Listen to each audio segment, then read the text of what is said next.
Salam dəyərli izləyicilər, test tapşırıqlarının izahlarına davam edirik. Məlumat üçün deyim ki, MİQV sertifikasiya hazırlaşanlar üçün 29 iyunda ümumi proqram üzrə sınaq olacaq. İştirak etmək istəyənlər 050 271 1210 nömrəsinin WhatsApp-ına yaza bilərlər. Bu sualda deməli Sasani ağalığı dövründə Albaniya xüsusiyyətlərinin doğru verildiyi bəndi müəyyən edin tələbi var. Cədvəldə əsrlər verilib 5-ci, 6-cı, 7-ci əsr və bir-bir variantları təhlil edirik. A variantında deməli Bərdənin paytaxta çevrilməsi 2-ci Vaçenin dövründə Bərdə 5-ci əsrdə paytaxta çevrilib. Uzun müddətli mərzbanlığın başlanması 516-cı əsrdir. Ərəblərə qarşı Bizanslı ittifaq, Albaniya ittifaq qurması 654 7-ci əsrdir. İlk baxışdan A variantında bütün əsrlər doğru görünsə də A variantı doğru cavab deyil.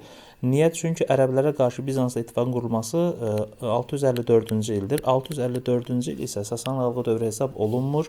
Sualda iki şərt var. Həm bu əsrlərə aid olmalıdır, həm Sasani ağalığı dövrü olmalıdır. Ona görə də A variantı deyil. 651-ci ildə Sasanilər dövləti süqut etmişdi. Aqoyan Kilsə Məclisi 5-ci əsrdir. 3-cü Vaçaqanın hakimiyyətə gəlməsi 487-ci il 5-ci əsrdir. Ona görə B olmaz. Sasanilərə qarşı azadlıq hərəkatı 457-463-cü illərdə 5-ci əsrdir. Mərzbanların tərəfindən idarə olunması 510-cu ildən sonra 6-cı əsrdir.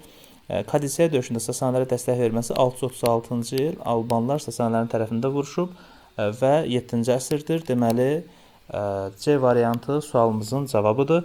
Xristianlığın dövlət dini elan olması 313-cü ildir, 4-cü əsr yanlışdır. Digərlərini oxumağa ehtiyac yoxdur. 5-ci əsr lazımdır bizə. Daxili müstəqilin ləğv olunması 463-cü il mərzbanlıqla götürə bilərik 5-ci əsr. 1-ci Xosrov 6-cı əsrdə hakimiyyətdə olub, amma 1-ci Xosrov Albaniya dövlətini idarə etməyib, Sasani dövlətinin hökmdarı olub. Deməli, Y variantı da yanlışdır. Doğru cavab olacaq C variantı.